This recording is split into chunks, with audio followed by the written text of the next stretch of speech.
শ্রী শ্রী চৈতন্য চরিতামৃতম মধ্যলীলা ঊনবিংশ পরিচ্ছেদ।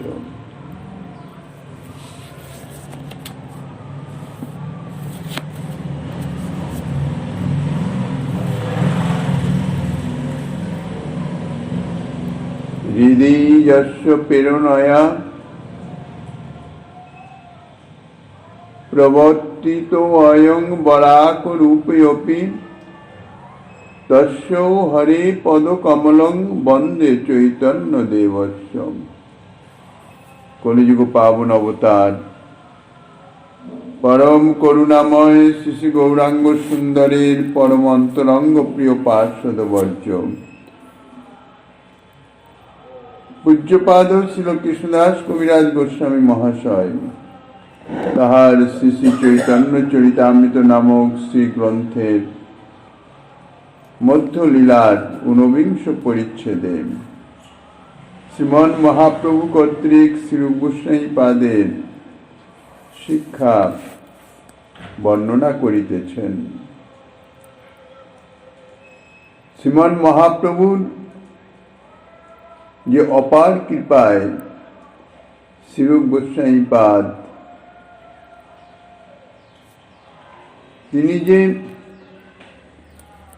বিশেষ শক্তি সঞ্চারের প্রভাবে বিশেষভাবে রসতত্ত্ব ইত্যাদি বর্ণনার সামর্থ্য পেয়েছিলেন, শ্রী চৈতন্যের কৃপা হইতেই ইহা সম্ভব হয়েছে। তাই ভক্তিরসামৃত সিন্ধুর মঙ্গলাচরণে শ্রী গোস্বামী পাদ নিজেই বর্ণনা করেছেন, আমি অতি ক্ষুদ্র হয়েও হৃদয়ে যাহার প্রেরণা পেয়ে ভক্তিরসামৃত সিন্ধু নামক গ্রন্থ রচনায় প্রবৃত্ত হয়েছি, সেই হরি শ্রী চৈতন্য দেবের চরণ কমল আমি বন্দনা করিতেছি। অর্থাৎ শ্রী গোস্বামী পাদ তিনি নিজেই লিখে গেছেন যে শ্রীমন মহাপ্রভুর কৃপা শক্তি পেয়েই তিনি গ্রন্থ আদি রচনা করতে সমর্থ হয়েছেন। এই মতো 10 দিন প্রয়াগে রহিয়া শ্রীরূপে শিক্ষা দিল শক্তি সঞ্চারিয়া। শ্রীমন মহাপ্রভু শ্রী গোস্বামী পাদকে যে শিক্ষা দিয়েছিলেন তাহাতে মোট 10 দিন সময় নিয়েছিলেন। প্রয়াগে 10 দিন অবস্থান করে শ্রী গোস্বামী পাদকে শিক্ষা দিয়েছিলেন। কি শিক্ষা দিলেন? প্রভু কহে শুনরূপ ভক্তি রসের লক্ষণ সূত্ররূপে কহি বিস্তার না যায় বর্ণন।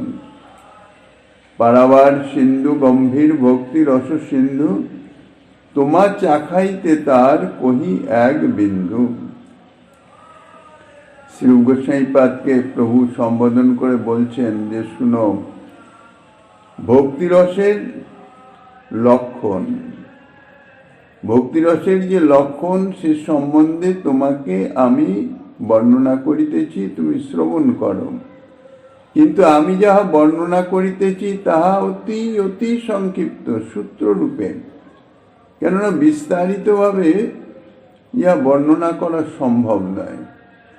তার কারণ হচ্ছে ভক্তিরস সিন্ধু, ভক্তিরস হইতেছে সিন্ধু সদৃশ, সমুদ্র সদৃশ, পারাবার শূন্য, যা পারাপার করা সম্ভব নয়। সাগরের তো পারাপার করা যায় না, নদী হলে তার পারাপার করা যায়, কারণ নদীর একুল ওকুল দুকুল যতই বিস্তৃতি হোক মোটামুটি তাহা আয়ত্তের মধ্যে, কিন্তু সাগর তাহা তো বিশাল বিস্তার, তার কোনো পারাপার নাই।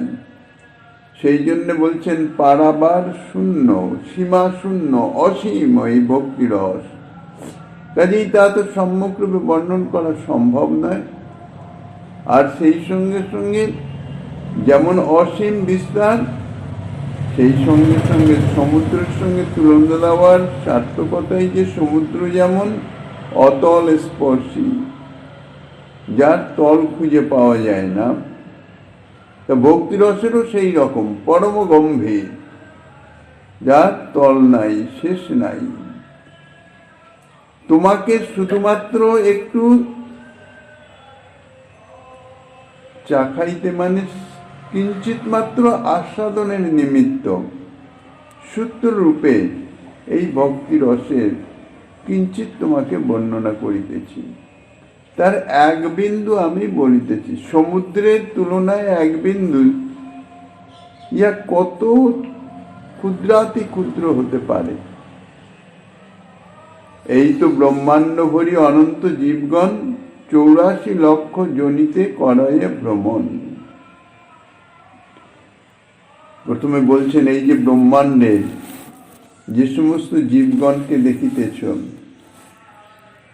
মনুষ্য, পশু, পক্ষী, কীট, পতঙ্গ, স্থাবর, জঙ্গম সমস্ত সকলই জীব। এই যে জীবের সংখ্যা তা হইতেছ অনন্ত, যার কোনো গণনা করে পাওয়া যায় না যে কত জীব আছে। আর এই যে জীব, ইহার সকলেই প্রত্যেকেই নিজ নিজ কর্মফলে এই 84 লক্ষ যোনিতে ভ্রমণ করে থাকে। 84 লক্ষ যোনি অর্থাৎ বিভিন্ন রকমের মনুষ্য, পশু, পক্ষী, কীট, পতঙ্গ ইত্যাদি বিভিন্ন দেহ ধারণ করে জীব নিজ নিজ কর্মফল ভোগ করে। তাই 84 লক্ষের ভেদ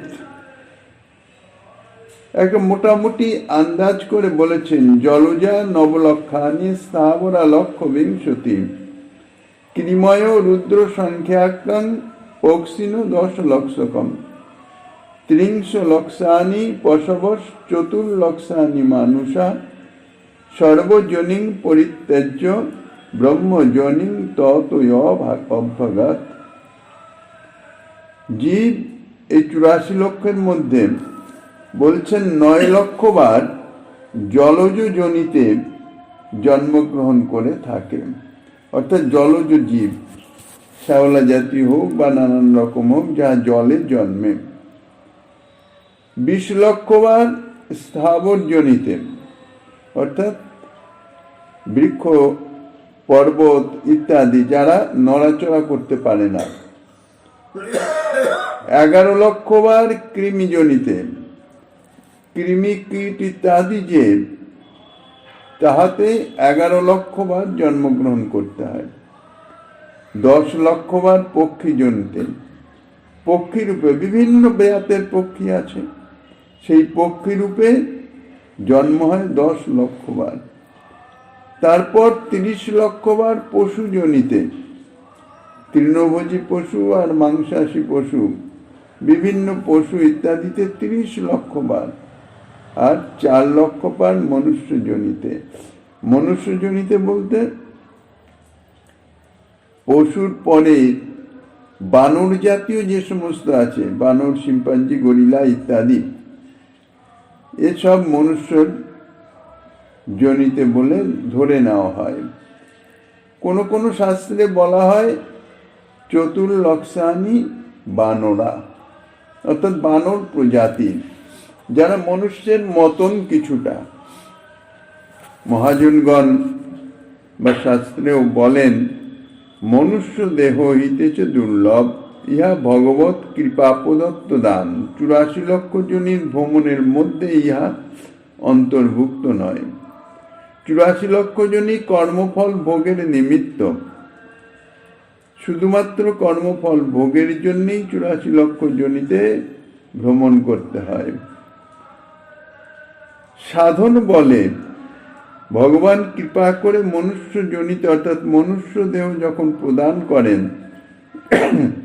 তখন সেই মনুষ্য দেহ প্রাপ্ত হয়ে সাধনের ফলে কর্মফল নাশ করে এই সমস্ত 84 লক্ষ যোনি ভ্রমণ পরিত্যাগ করে সে ব্রহ্মযোনি প্রাপ্ত হয়, অর্থাৎ সে ঊর্ধ্বগামী হয়, উদ্ধার প্রাপ্ত হয়। আর এই যে বিভিন্ন দেহ প্রাপ্তি, ইহার কিন্তু ঠিক ক্রম নাই যে এরপরে এটা হবে, এরপরে এটা হবে, এমন কিছু নাই। মনুষ্য দেহ ভগবান যখন প্রদান করলেন, সেই মনুষ্য দেহকে, দুর্লভ মনুষ্য দেহ পেয়ে যদি কেউ পশুবৎ আচরণ করে, অর্থাৎ ভোগ সুখে মত্ত হয়ে তার জীবনটি অতিবাহিত করে দেয়, তাহলে তার সেই ভোগাকাঙ্ক্ষা নিবৃত্তির নিমিত্ত তদ অনুরূপ বাসনা অনুরূপ আবার সে সেই যোনিতে গিয়ে অর্থাৎ সেই দেহ প্রাপ্ত হয়। সেই দেহ প্রাপ্ত হয়ে আবার ঘুরতে ঘুরতে ভোগবাসনা ক্ষয় হলে কিঞ্চিত শ্রী ভগবান তখন কৃপা করে আবার হয়তো একবার মনুষ্য দেহ প্রাপ্তির সুযোগ করে দেন। কাজে এই দুর্লভ মনুষ্য দেহ হচ্ছে ভগবত ভজনের নিমিত্ত। ভগবত ভজন করে এই যে সংসার চক্রে ভ্রমণ কর্মফল জনিত তাহার থেকে নিবৃত্তি, যাকে বলা হয় সংসার মুক্তি, সংসার বন্ধন মুক্তি, সেই সংসার বন্ধন মুক্তির নিমিত্ত মনুষ্যদেহ ভগবান কৃপা করে দান করেন। যদি কেউ তাহা ভজন না করে হেলায় তাহা অতিবাহিত করে দেয়, নষ্ট করে দেয়, তাহলে তাকে আবার পুনরায় এই 84 লক্ষের জনিতে আবার তাকে ভ্রমণ করতে হয়। এর কোনো ক্রম নাই। অর্থাৎ 84 লক্ষ জনি মানে একবার পতন হয়ে গেল আর তারপরে তাকে সেই 84 লক্ষ বার ঘুরেই তবে আবার আসতে হবে, এমন কোনো কথা নাই। যে কর্মের ফলে পতন হয় সেই কর্মফল ভোগের নিমিত্ত কোনো দেহ কোনো জনিতে হয়তো 1 জনম 2 জনম 5 জনম শাস্ত্র বর্ণিত অনুসারে, শাস্ত্রের সমস্ত কর্মের ফল বর্ণিত আছে, সেই অনুসারে সেটি ভোগ করে তারপর হয়তো আবার ভগবত কৃপায় দুর্লভ মনুষ্য দেহ তাকে অর্থাৎ সুযোগ প্রদান করা হয়। শ্রী ভগবান কৃপা করে তাকে সুযোগ দেন। এই জন্যে দুর্লভ মনুষ্য দেহ বিন্দুমাত্র অবহেলার নয়। ভগবত ভজন করে এই সংসার চক্র নিবৃত্তি করার এটাই হচ্ছে একমাত্র উপায়। দ্বিতীয় কোনো দেহ দ্বারা তাহা হয় না। এমনকি স্বর্গের দেবদেহ প্রাপ্ত হলেও সেটি সম্ভব নয়, কারণ সবই হচ্ছে ভোগায়তন দেহ। কেশাগ্র শতকে ভাগ পুনঃ শতাংশ করে তার সম সূক্ষ্ম জীবের স্বরূপ বিচারী। জীবের দেহ প্রাপ্তির কথা তো বললেন। আমরা যেগুলি স্থূল দৃষ্টিতে দেখি, প্রাকৃত দৃষ্টিতে যে সকল জীব সকল দেখি, জীব তত্ত্ব তো দেখা যায় না। তার যে দেহ, দেহটাকেই আমরা দেখি। তাহলে জীবের স্বরূপটা কি? জীব কিরকম, কতটুকু? বলছেন একটি কেশের অর্থাৎ চুলের অগ্রভাগকে যদি 100 ভাগ করা হয় এবং সেই 100 ভাগের 1 ভাগকে নিয়ে যদি আবার 100 ভাগ করা যায়, তাহলে সেটি যেরকম হবে আকার, অর্থাৎ যতটা সূক্ষ্মাতি সূক্ষ্ম হবে, জীবের স্বরূপও ঠিক সেই রকম তত সূক্ষ্মাতি সূক্ষ্ম। অর্থাৎ জীবের স্বরূপ অতীব সূক্ষ্মাতি সূক্ষ্ম।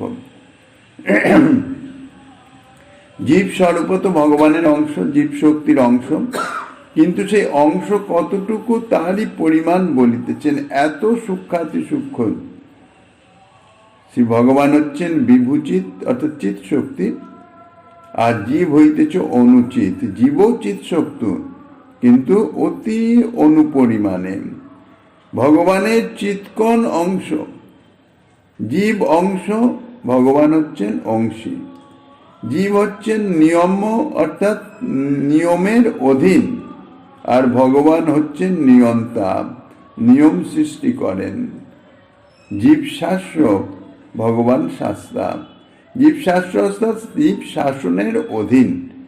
ভগবানের শাসনের অধীন হচ্ছে জীব, আর ভগবান হচ্ছেন শাসনকর্তা। মহাপ্রভু যে জীবের স্বরূপ বললেন তার প্রমাণ স্বরূপ কয়েকটি শ্লোকের উদ্ধৃতি দিচ্ছেন। কেশাগ্র শতভাগস্য শতাংশ সদৃশাত্মকঃ জীব সূক্ষ্ম স্বরূপ অয়ং সংখ্যাতীত হি চিৎকণঃ।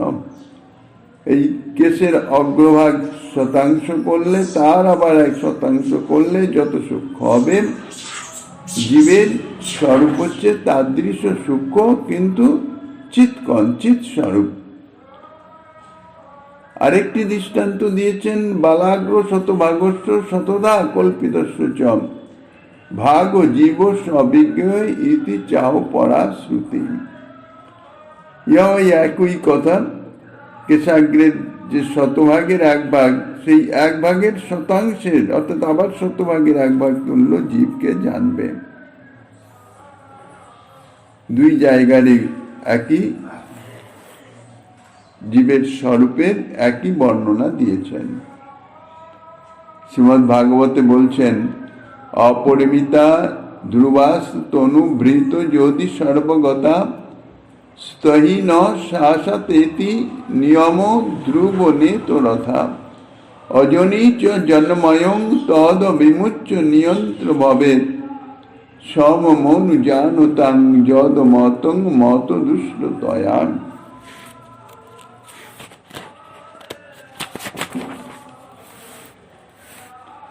শ্রুতিগণ বলছেন, হে নিত্য, অসংখ্য এবং নিত্য জীবগণ যদি সর্বগত বা বিভু ব্যাপক হয়, তাহলে জীবও ঈশ্বরের তুল্য হয়ে যায়। আর তুল্য হয়ে গেলে জীব যে ঈশ্বরের শাসনাধীন, এ নিয়ম তো আর থাকে না। কিন্তু অন্যরূপ হলে, অর্থাৎ জীব যদি ব্যাপক না হয়ে সূক্ষ্ম হয়, তাহলে উক্ত নিয়মে জীব ঈশ্বরের শাসনাধীন, এই নিয়মের ব্যাঘাত হয় না। অধিকন্তু যাহার বিকার রূপে জীব বা কার্য উৎপন্ন হয়, অর্থাৎ যে কারণ হইতে কোনো কার্য জন্মায়, কারণত্ব ত্যাগ না করেও কারণ রূপে বিদ্যমান থেকেও তাহা সেই কার্যের বা জীবের নিয়ামক হয়। সুতরাং ঈশ্বর থেকে জীবের উৎপত্তি হয় বলে ঈশ্বর হচ্ছেন নিয়ন্তা, জীব হচ্ছেন নিয়ামক। কার্যকে কারণের, জীবকে ঈশ্বরের সমান মনে করে যারা মতদুষ্ট বা বেদ বিরুদ্ধ বলে, তাহাদের মত হইতেছে দোষযুক্ত। তনু ভৃত, তনুকে অর্থাৎ দেহকে ধারণ বা আশ্রয় করিয়াছে যাহারা, অর্থাৎ জীব। প্রপঞ্চগত সুখভোগের আশায় যাহারা স্থাবর জঙ্গমাদি দেহকে আশ্রয় করে এই জগতে এসেছেন। প্রপঞ্চগত অর্থাৎ এই জড়জাগতিক প্রাকৃত, জড়জাগতিক প্রাকৃত সুখভোগের নিমিত্ত। জড়জাগতিক প্রাকৃত সুখ, এই প্রাকৃত মহাভূতাত্মক এই দেহ দ্বারাই অনুভূত হয়। জড়জাগতিক সুখ কিন্তু জীবস্বরূপের কোনো সুখ নয়, কেননা জীবস্বরূপ যেহেতু অপ্রাকৃত সচ্চিদানন্দময় চিন্ময় তত্ত্ব, চিত্তত্ত্ব, তাহা প্রাকৃত কোনো কিছু স্পর্শ হয় না। এই জন্যে প্রপঞ্চাগত সুখভোগের আশায় যাহারা সুখভোগ বাসনা করেন, যাহাদের চিত্তে সসুখ ভোগ বাসনা বিদ্যমান আছে, তাহাদের সেই সুখভোগ বাসনা চরিতার্থ হবে কি করে? জড়জাগতিক সুখভোগ, কাজী জড়জাগতিক দেহ ধারণ করতে হবে। সেই জন্যেই তাহারা এই জাগতিক দেহ, প্রপঞ্চগত দেহ অর্থাৎ পঞ্চভূতাত্মক দেহ, তাহা ধারণ করেন। সেই দেহ কিরকম বলছেন? স্থাবর জঙ্গম উভয়বিধ। সেই উভয়বিধ দেহের যে কোনো একটা দেহ ধারণ করে এই জগতে এসেছেন। সেই সমস্ত জীব সংখ্যায় অপরিমিতা, অসংখ্য। আবার নিত্য ভগবানের চিৎকণ বলে তারা কিন্তু অস্তিত্বহীন নয়, বিনাশশীল নয়, তাহারা ধ্রুবা, নিত্য বস্তু, তারা নিত্য বর্তমান। এইরূপ অবস্থায় যদি তাহারা আবার সর্বগতা অর্থাৎ সর্বত্রই আছে যাহার তদ্রূপ অর্থাৎ ব্যাপক বা বিভূতত্ব হয়, অর্থাৎ প্রত্যেক জীবই যদি স্বরূপত বিভু বা ব্যাপক হয়, তাহলে জীবের পক্ষে ঈশ্বরের সঙ্গে তো আর কোনো পার্থক্য থাকে না। ঈশ্বর যেমন নিত্য এবং বিভু, জীবও তেমনি নিত্য এবং বিভু হয়ে পড়ে। কিন্তু জীব নিত্য, ঈশ্বর নিত্য, এই অংশে জীব ঈশ্বরের সাদৃশ্য আছে। কিন্তু ঈশ্বর হইতেছেন বিভূতত্ত্ব, জীব হইতেছেন ক্ষুদ্রাতি ক্ষুদ্র অনুতত্ত্ব। ঈশ্বর তো বিভু বা ব্যাপক আছেনই, জীব ব্যাপক নয়। জীবও যদি ব্যাপক হয়ে পড়তেন, বিভূতত্ত্ব হতেন, এরূপ অবস্থায় শাশ্বতা অর্থাৎ ঈশ্বর কর্তৃক জীবের যে শাশ্বতা, ঈশ্বর যে জীবকে শাসন করেন, জীব যে ঈশ্বরের শাসনাধীনে থাকবেন, ইহার বিপরীত হয়ে পড়ে, অর্থাৎ ইহা সিদ্ধ হতে পারে না। অন্তঃপ্রবিষ্ট শাস্ত্রা জনানাং, বৈষ্ণব তোষণী টিকাকার যে শ্রুতিবাক্য, ইহার বিরোধী হয়ে যায়। কাজেই ইতি নিয়ম, অর্থাৎ এই নিয়ম আর থাকে না। জীব যে ঈশ্বরের শাসনাধীন, এই নিয়ম আর থাকে না যদি ঈশ্বরও ব্যাপক, জীবও যদি ব্যাপক বা বিভূতত্ত্ব হয়। কিন্তু ইতরথা অর্থাৎ অন্যরূপ যদি হয়, অর্থাৎ জীব যদি সর্বগত অর্থাৎ বিভু বা ব্যাপক না হয়, যদি জীব সূক্ষ্ম বা ব্যাপ্য হয়, তাহলে এই নিয়মের কোনো ব্যাঘাত হয় না। এতে ঈশ্বর যে জীবের শাস্তা, ঈশ্বর যে জীবের শাসনকর্তা, শ্রুতি কথিত এই নিয়মটি ঠিক থাকতে পারে।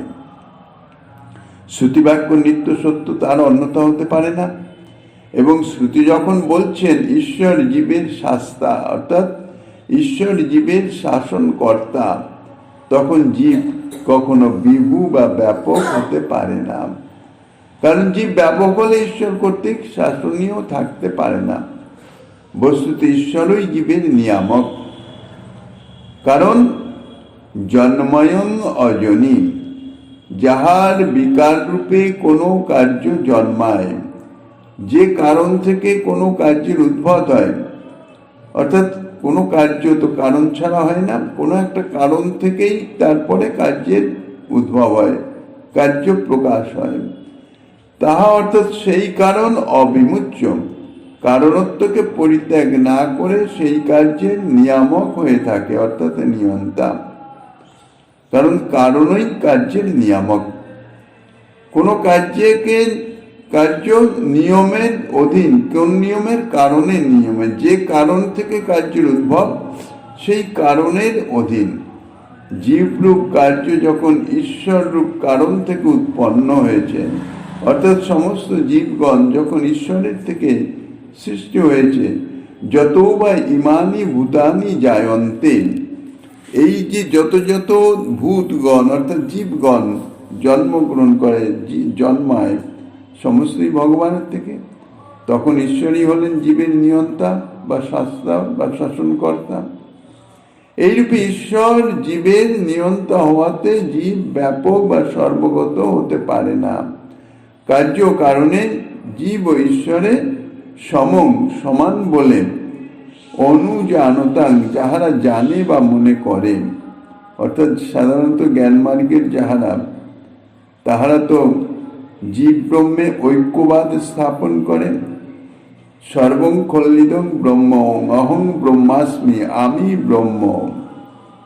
জীব এবং ব্রহ্মের যে সমতার, ঐক্যতার যাহারা বর্ণনা করেন বা যাহারা মনে করেন, তাহাদের মত অশ্রদ্ধেয়, অর্থাৎ গ্রহণীয় নয়। কারণ ইহা মত দুষ্টতয়া, অর্থাৎ ইহা শাস্ত্র বিরুদ্ধ। এই জন্যে অমতং অর্থাৎ দোষযুক্ত। এই শ্লোকে যুক্তি বা প্রমাণ দ্বারা দেখানো হচ্ছে যে জীব ব্যাপক নহে, বিভু নহে। জীব হইতেছে স্বরূপত অতি ক্ষুদ্রাতি ক্ষুদ্র। কতটুকু ক্ষুদ্র? বলছেন জীব যে দেহকে আশ্রয় করে জন্মগ্রহণ করে থাকে, ইহা কি সেই দেহের সমান? বলছেন যে না, দেহের সমান জীব স্বরূপ নয়, তাও হতে পারে না।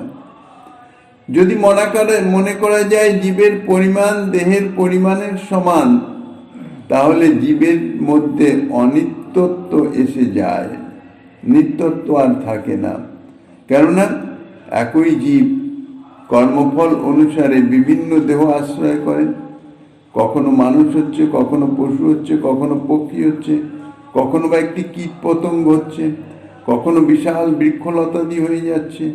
তাহলে জীব স্বরূপ যদি একই হয়, একই রূপে একই জীব ভিন্ন ভিন্ন সময়ে ভিন্ন ভিন্ন পরিমাণযুক্ত দেহকে যদি আশ্রয় করে থাকে, কখনো অতি ক্ষুদ্রতম কীটের দেহকেও আশ্রয় করে থাকে, আবার কখনো বৃহত্তম জন্তুর দেহকেও আশ্রয় করে, তাহলে জীবের পরিমাণ অর্থাৎ জীব স্বরূপের পরিমাণ যদি দেহের পরিমাণ হয়, তাহলে তো এই দুটোর সামঞ্জস্য থাকে না। একটি বৃহৎ আকার জীব স্বরূপ কখনো ক্ষুদ্র একটি কীট রূপে পরিণত হতে পারে না। কাজেই যে জীব হস্তির বা মানুষের দেহকে আশ্রয় করেছে, ক্ষুদ্র কীটের দেহে তাহার স্থান সংকুলন হবে না। আবার একটি কীটের দেহকে যে আশ্রয় করে আছেন, সে মনুষ্যের দেহের সর্বত্র ব্যাপ্ত হয়ে কি করে থাকতে পারে? অথবা একই জীবকে বিভিন্ন সময় বিভিন্ন দেহকে আশ্রয় করবার জন্য বিভিন্ন পরিমাণ বা আয়তন গ্রহণ করতে হয়।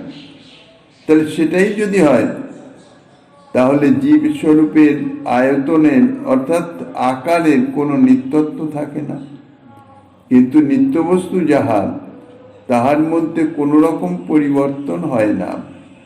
যাহা অনিত্য বস্তু তাহাই পরিবর্তনশীল, তাহারই পরিবর্তন হয়। যাহা নিত্য সত্য শাশ্বত, তাহা সবসময় একই রকম, তাহার পরিবর্তন হয় না। কাজেই দেহের পরিমাণেই জীবের পরিমাণ, জীবের পরিমাণ বা আয়তন মধ্যম এ মতো গ্রহণীয় হতে পারে না। তাহলে জীবের আয়তন কিরূপ? ইহা অতি সূক্ষ্মাতি সূক্ষ্ম, পরমাণু তুল্য ক্ষুদ্র। তাহলে আবার প্রশ্ন হতে পারে, জীব যদি স্বরূপত অতি সূক্ষ্ম হয়, পরমাণু তুল্য ক্ষুদ্রই হয়, তাহলে সমস্ত দেহের চৈতন্যের সঞ্চার হয় কি করে? দেহের তো চৈতন্য নাই, দেহ তো জড়বস্তু। অতি ক্ষুদ্রাতি ক্ষুদ্র জীব স্বরূপ, দেহের যেখানে জীব স্বরূপ বিদ্যমান আছে, সেইখানে চৈতন্য শক্তি সঞ্চারিত হতে পারে। সমস্ত দেহে কি করে সঞ্চারিত হয়? চিৎকন জীব স্বরূপ হতেই দেহের চেতনা শক্তি।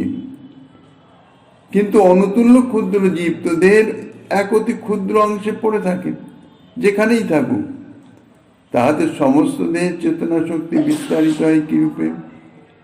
তাহার উত্তরে বলছেন, জীব স্বরূপের যে শক্তি, তাহা হচ্ছে আলোর তুল্য। যেমন গৃহের এক স্থানে একটা দীপক রাখলে, একটা দীপ প্রজ্বলিত করলেন, তাহার আলোর প্রভাবে সমস্ত গৃহকেই সে আলোকিত করে। ঠিক সেই রকম দেহের যে কোনো স্থানে যদি একটু হরিচন্দনের স্পর্শ হয়, তাহলে হরিচন্দনের যে স্নিগ্ধতা গুণ, তার সমস্ত দেহকেই ব্যাপ্ত করে দেয়, বিস্তার করে।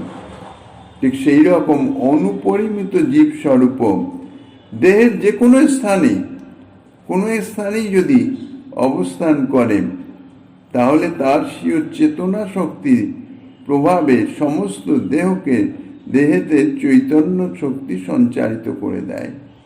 দেহের সর্বত্র তাহার চেতনাকে সঞ্চারিত করে থাকে।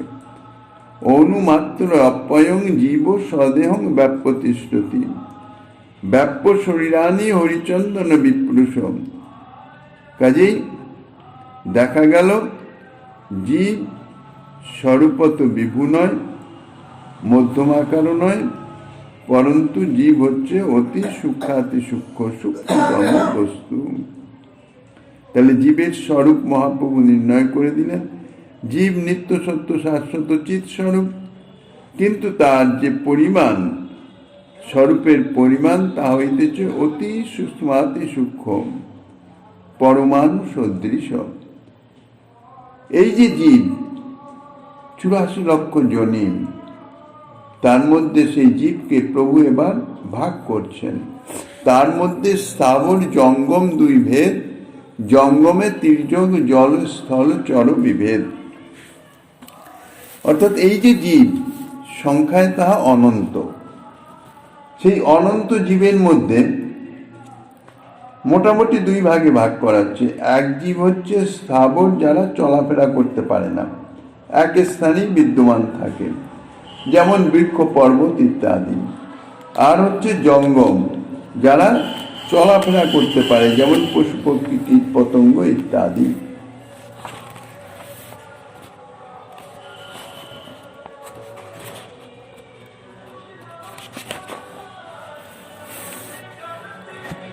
তার মধ্যে মনুষ্য জাতি অতি অল্পতর, তার মধ্যে ম্লেচ্ছ পুলিন্দ বৌদ্ধ সবর। তাহলে দেখা যাচ্ছে এই যে অনন্ত জীবকে মোটামুটি দুই ভাগে ভাগ করেছেন, এক স্থাবর এবং জঙ্গম। অর্থাৎ এক জাতির জীব যাহারা চলাফেরা করে না তাহারা স্থাবর, আর হচ্ছে যারা চলাফেরা করতে সক্ষম তাহারা জঙ্গম। এই জঙ্গম জীবে আবার কয় শ্রেণীতে বিভক্ত: তির্যক, জলচর এবং স্থলচর। তির্যক পশু পক্ষী আদি, জলচর যাহারা জলেই অবস্থান করে, মৎস্যাদি জলে বাস করে, স্থলচর যাহারা জল নয় স্থলে বাস করে, তাহারা হচ্ছে স্থলচর। তার মধ্যে অর্থাৎ মনুষ্যাদি এই অনন্ত কোটি জীবের মধ্যে স্থাবর বাদ দিয়ে জঙ্গমের মধ্যেও তির্যকাদিকে বাদ দিলে মনুষ্যের যে সংখ্যা তাহার সমস্ত জীবমণ্ডলীর তুলনায় অতি অল্প। তার মধ্যে মনুষ্য জাতি অতি অল্পতর। এই অল্প সংখ্যক মানুষের মধ্যেও আবার ভেদ আছে বিভিন্ন। ম্লেচ্ছ, পুলিন্দ, বৌদ্ধ, শবর ইত্যাদি জাতি আছে। এদের ভেদ করছে কেন? এরা কোনো শাস্ত্র ইত্যাদি মানে না, তারা বেদ মানে না। বেদ যারা মানেন, অর্থাৎ এদের বাদ দিলে এই অন্তর জাতি ম্লেচ্ছ, পুলিন্দ, বৌদ্ধ, শবর ইত্যাদি যারা বেদ মানে না তাদের বাদ দিলে বাকি থাকে যে মনুষ্য জাতি যাহারা বেদ মানে, তাহলে তাহাদের সংখ্যা আরো অল্পতর, যারা শাস্ত্র মানে। এবার যারা শাস্ত্র মানে সেই সমস্ত মনুষ্যের মধ্যেও ভেদ করছেন। বেদনিষ্ঠ মধ্যে অর্ধেক বেদ মুখে মানে, বেদ নিষিদ্ধ পাপ করে ধর্ম নাহি গণে। এই যে অল্প সংখ্যক যে কয়জন মনুষ্যকে ধরা হলো যারা বেদ মানে, শাস্ত্র মানে, কিন্তু তাদের মধ্যেও আবার ধরা যায় অর্ধেক পরিমাণ, অর্থাৎ অনেকেই বেদকে শুধু মুখেই মানে, প্রাণে মানে না, অর্থাৎ আচরণে মানে না, কার্যত মানে না। শাস্ত্রের কথা মুখে বর্ণনা করতে পারে, কিন্তু বেদের যে বিধি, শাস্ত্রের যে বিধি, সেই বিধি অনুসারে তার যে দৈনন্দিন জীবনযাত্রা, আচরণ ইত্যাদি হয় না, ধর্মকর্মাদির অনুষ্ঠান করে না। সেই সঙ্গে সঙ্গে বেদে যে নিষিদ্ধ কর্ম আছে সে নিষিদ্ধ কর্মও তারা করে। তাহলে যারা বেদ মানে তাদের প্রায় অর্ধেক বাদ চলে গেল। আর যারা বেদ মানে কিন্তু বেদ নিষিদ্ধ কর্ম করে না, বেদ অনুসারে আচরণ করে, সেই ধর্মচারীগণ যারা, ধর্মচারীগণ মধ্যে বহুত কর্মনিষ্ঠ, কোটি কর্মনিষ্ঠ মধ্যে এক জ্ঞানী শ্রেষ্ঠ। তাহলে যে কয়জন বেদবিহিত ধর্মাদির অনুষ্ঠান করেন তাদের মধ্যেও আবার বেশিরভাগই হচ্ছে কর্মনিষ্ঠ, অর্থাৎ বেদবিহিত সৎকর্ম, পুণ্যকর্ম ইত্যাদি করে তার মাধ্যমে স্বর্গাদি সুখ ভোগের জন্য তাহারা লালায়িত। স্বর্গাদি ভোগ সুখের উদ্দেশ্যেই তত্ত্ব ধর্মকর্মাদির অনুষ্ঠান করে থাকে। অর্থাৎ যাগ, যজ্ঞ, সৎকর্ম, ইষ্টপূর্তকর্ম ইত্যাদি যাহা কিছু করে শাস্ত্রবিহিত, তার মূল কথা হইতেছে স্বসুখ অনুসন্ধান, নিজ সুখ পূর্তির নিমিত্ত, সেই কার্যেই তারা ব্যাপৃত। এইরূপ স্বসুখ অনুসন্ধানে রত কোটি কোটি কর্মনিষ্ঠ ব্যক্তি যেখানে, সেখানে একজন জ্ঞানী ভক্ত তিনি হচ্ছেন শ্রেষ্ঠ। অর্থাৎ এই কোটি কোটি কর্মনিষ্ঠের মধ্যে একজনও পাওয়া যায় কিনা সন্দেহ, জানার জ্ঞান আছে। যদি পাওয়া যায় তাহলে কোটি কর্মী অপেক্ষাও একজন জ্ঞানীকে শ্রেষ্ঠ বলা যাবে। কেননা জ্ঞানী জীব ব্রহ্মের অভেদ চিন্তা করে ঠিকই, করলেও কেবল অনিত্য স্বর্গাদি শশভোগ ভোগবাসনা চিন্তায় ব্যাপৃত থাকে না।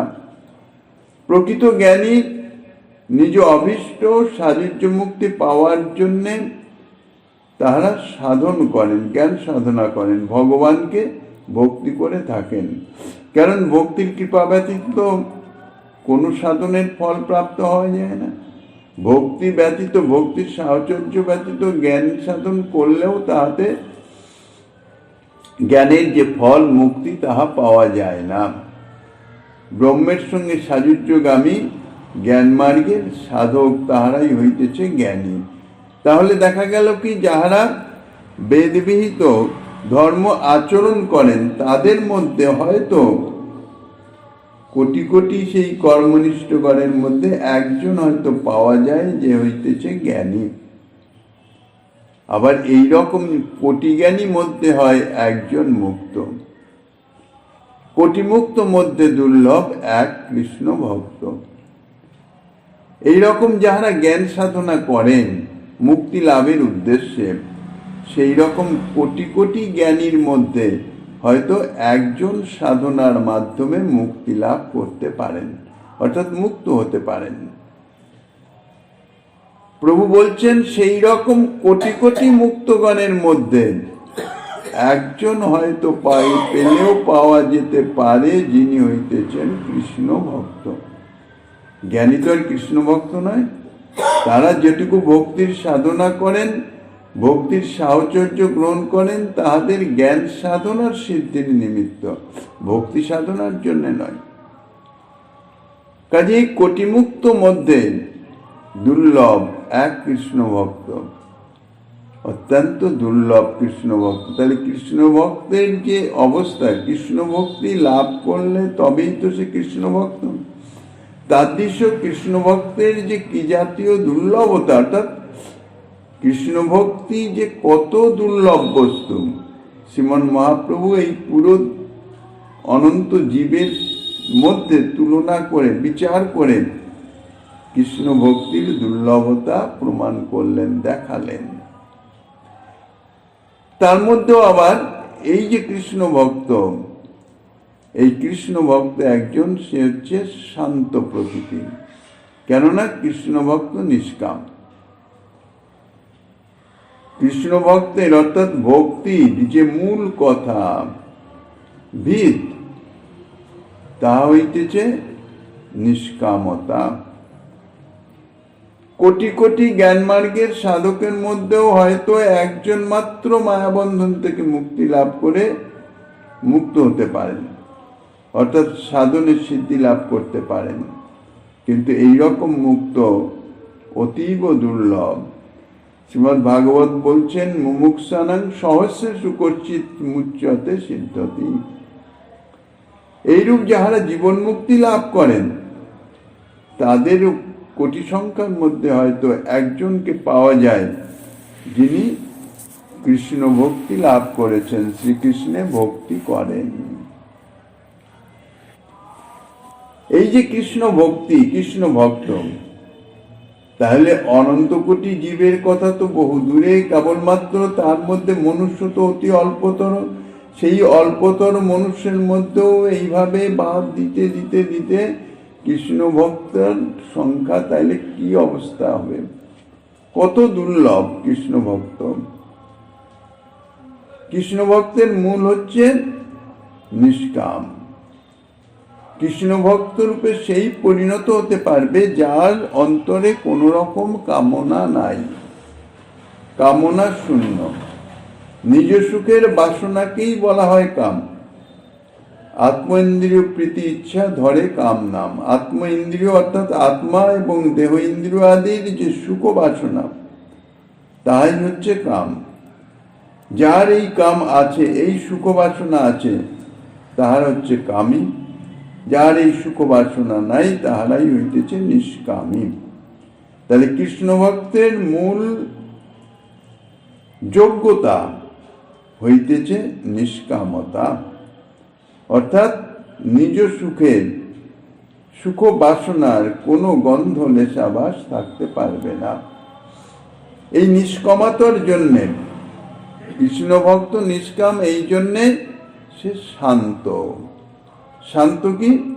আত্মসুখ বাসনায় চিত্তটি চঞ্চল হয়, চিত্ত স্থির একাগ্র হতে পারে না, সদা সর্বদাই চঞ্চল। যেমন একটি দীপশিখা সামান্য মৃদু যদি বায়ু প্রবাহিত হয় তাহাতে আন্দোলিত হয়, সেই রকম মন বুদ্ধি চিত্ত যদি বিভিন্ন কামনান্তরে বিচরণ করে, অর্থাৎ বিভিন্ন কামনায় এক থেকে আর এক এসে উপস্থিত হয়, তাহলে চিত্ত চঞ্চলতা আসে, চিত্তের স্থিরতা হয় না। কৃষ্ণ ভক্তের এই জাতীয় কোনো সুখ বাসনা নাই, কামনা নাই, আত্মসুখ বাসনা নাই। সুতরাং কৃষ্ণ ভক্তের চিত্ত এই জন্যে ধীর স্থির শান্ত, কখনো তাহাতে চঞ্চলতা আসে না। সর্ববিষয়ে সেবা বিষয়ে সে ধীর স্থির শান্ত, তাদের মনেরও কোনো চঞ্চলতা নাই, তাদের মন স্থির ধীর, এই জন্যে তাহারা শান্ত। অথবা যাহারা শ্রীকৃষ্ণ নিষ্ঠ, যাহাদের সম্যক নিষ্ঠা একমাত্র শ্রীকৃষ্ণে, যাহাদের মন বুদ্ধি ইত্যাদি সমস্তই শ্রীকৃষ্ণে সমর্পিত, শ্রীকৃষ্ণ বিষয় ব্যতীত অন্য কোনো বিষয়ের দিকে ধাবিত হয় না,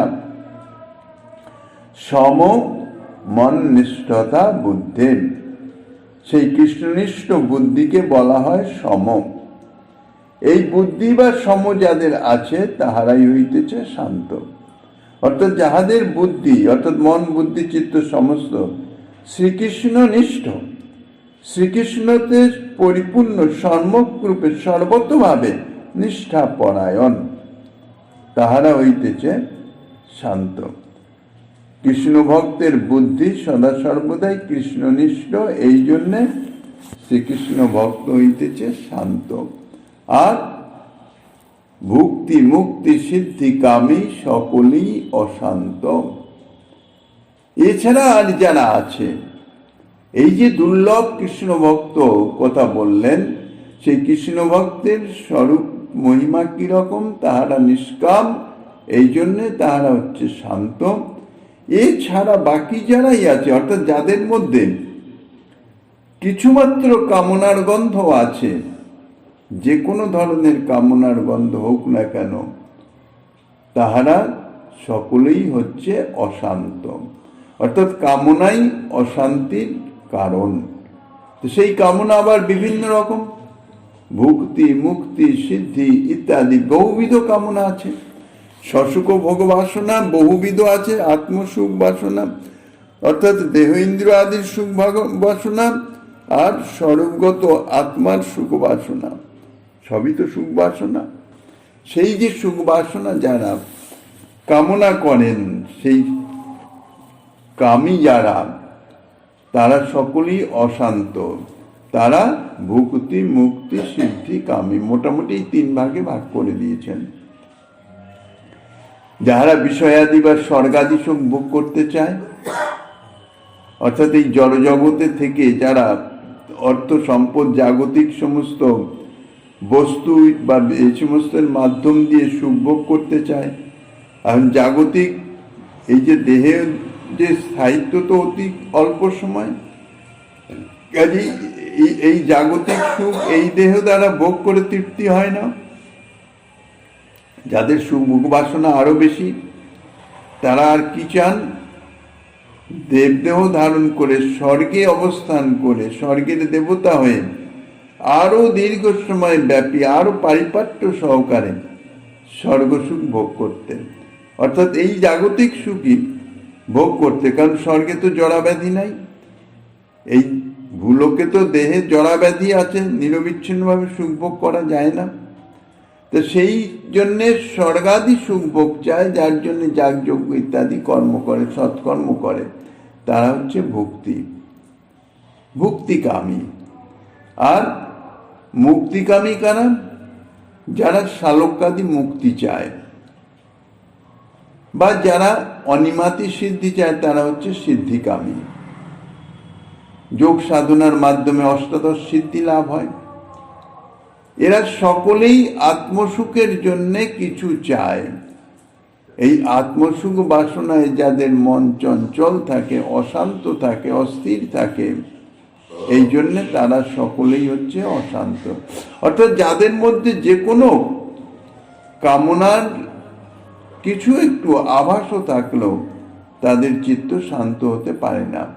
তাদের বুদ্ধি সর্বদাই আত্মসুখের বা স্বীয় দুঃখ নিবৃত্তির অনুসরণ করে। এই জন্যে তাহাদের শ্রীকৃষ্ণনিষ্ঠ বুদ্ধি হতেও পারে না, থাকতে পারে না। এই জন্যে তাহারা অশান্ত, তাহারা কৃষ্ণ ভক্তে পরিণত হতে পারে না। কেননা কৃষ্ণ ভক্ত কৃষ্ণনিষ্ঠ বুদ্ধি সম্পন্ন, এই জন্যে শান্ত। তার মধ্যে কোনো রকম কামনার আভাস নাই। সে কামনা দেহ ইন্দ্রিয়ের হোক আর আত্ম ইন্দ্রিয়ের হোক, আত্মারই হোক। জড়জাগতিক সুখ ভোগ সে এই জগতে হোক আর স্বর্গে হোক, তাহারা হচ্ছে ভক্তিকামী। যাহারা অনিমাদি অষ্টসিদ্ধি অর্থাৎ অনিমা, লঘিমা, মহিমা, প্রাপ্তি, ঈশিত্ব, বশিত্ব, প্রাকাম্য, কাম ও বসায়িতা, এই 8 প্রকারের সিদ্ধি আছে। অনিমা সিদ্ধি কিরকম? অনুর মতন ক্ষুদ্রাতি ক্ষুদ্র হতে পারে। অর্থাৎ এই দাঁড়িয়ে আছে সিদ্ধির প্রবাহে, হঠাৎ অনুপরিমাণ হয়ে গেল, আর চোখেই দেখা যাচ্ছে না। অনিমা দ্বারা এত ছোট হওয়া যায় যে পাথরের মধ্যে ভেদ করে চলে যাওয়া যায়। ইয়া হচ্ছে এক রকমের সিদ্ধি, অনিমা সিদ্ধি। অতি লঘু বা হালকা হতে পারার নাম লঘিমা। এত হালকা যে শূন্যে ভেসে চলে গেল। লঘিমা সিদ্ধিতে লোক এত হালকা হতে পারে যেন সূর্যকিরণকে ধারণ করে উপরের দিকে উঠে যেতে পারে। তাহলে এর নাম হচ্ছে লঘিমা সিদ্ধি। মহিমা সিদ্ধিটি কিরকম? মহিমা সিদ্ধি হচ্ছে খুব বড় হতে পারার না মহিমা, বিশাল আকার ধারণ করা। এর দ্বারা সাধক নিজের যে আকৃতিকে, অর্থাৎ এই যে দেহকে সে একে পর্বতের মতন বিশাল করে দিতে পারে। ইহার নাম হচ্ছে মহিমা সিদ্ধি।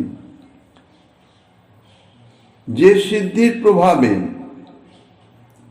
যখন যাহা ইচ্ছা তাহাই করতে পারা যায়, এমনকি আকাশের চন্দ্রকেও পর্যন্ত স্পর্শ করতে পারা যায়, সেই সিদ্ধির নাম হইতেছে প্রাপ্তি।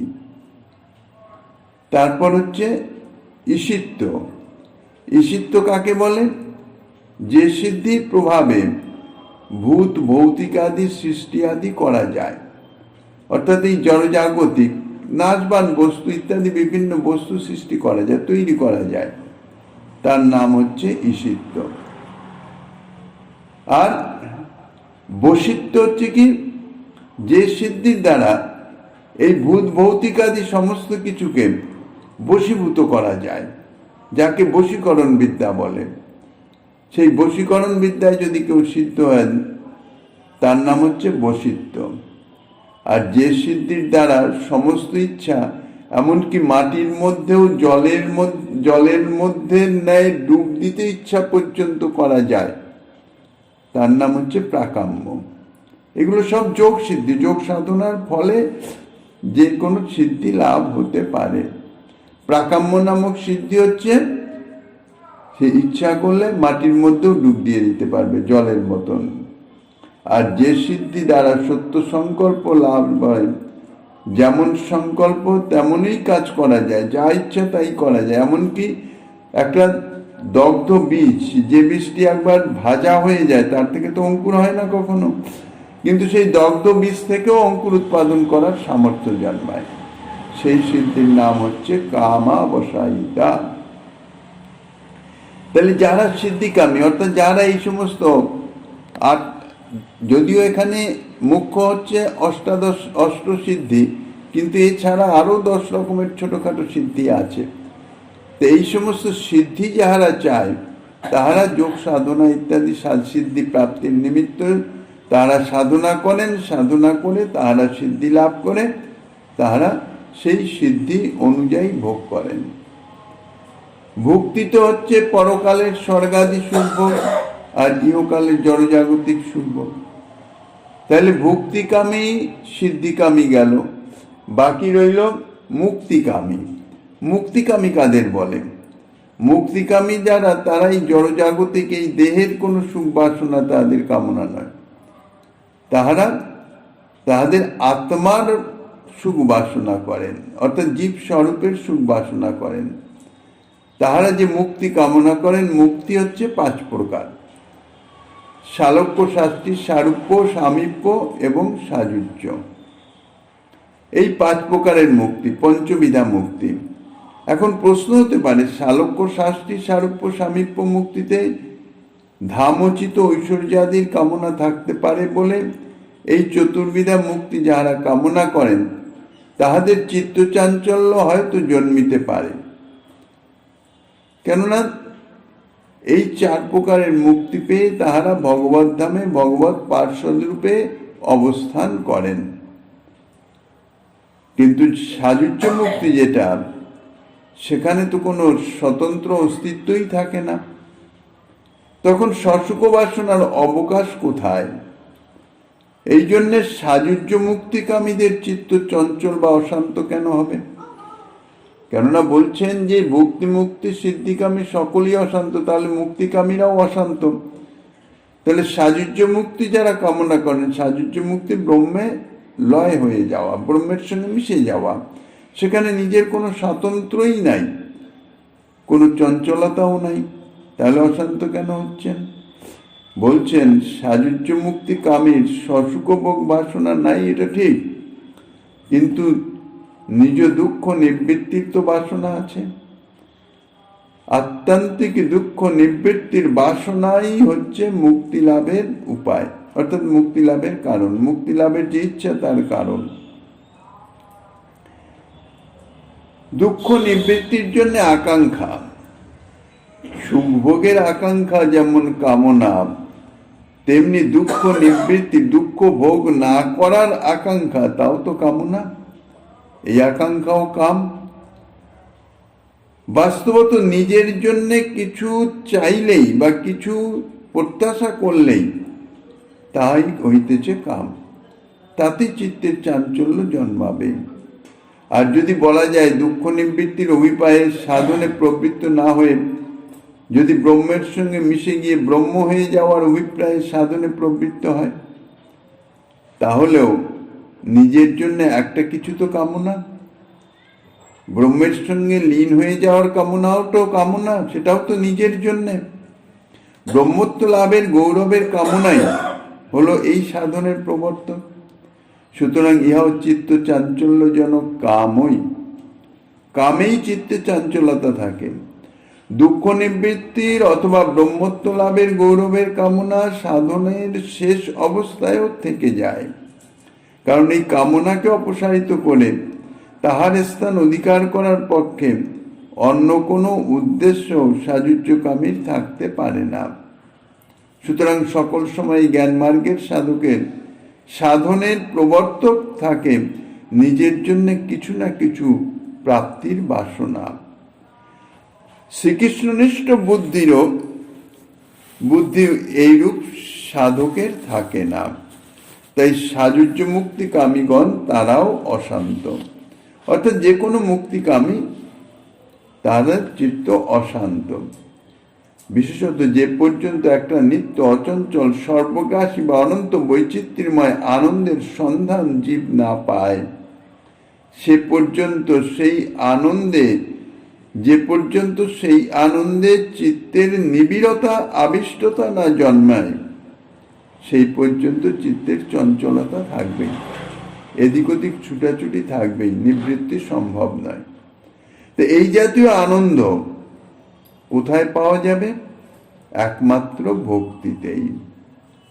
ভগবত লীলারস আস্বাদনের মাধ্যমেই এই জাতীয় আনন্দ প্রাপ্তি সম্ভব, যাহাতে চিত্ত বিন্দুমাত্র চঞ্চল হয় না।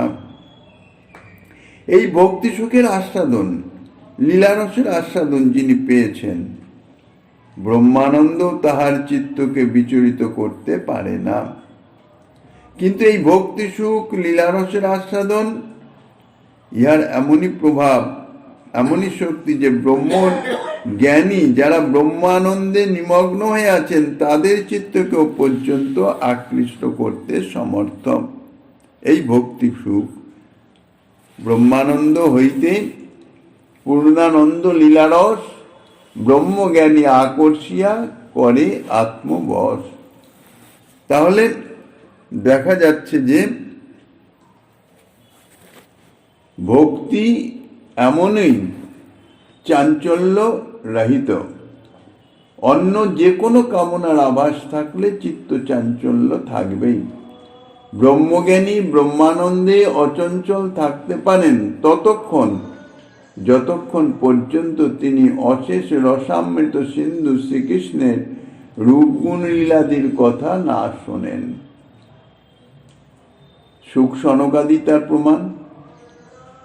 জন্ম থেকেই সুখ সনকাদি সুখদেব গোস্বামীপাদ জানার সম্বন্ধে জানা যায়। জন্ম থেকেই অর্থাৎ আবির্ভাব ক্ষণ থেকেই তিনি সর্বত্যাগী মায়ামুক্ত। তিনি জঙ্গলে চলে গেছেন।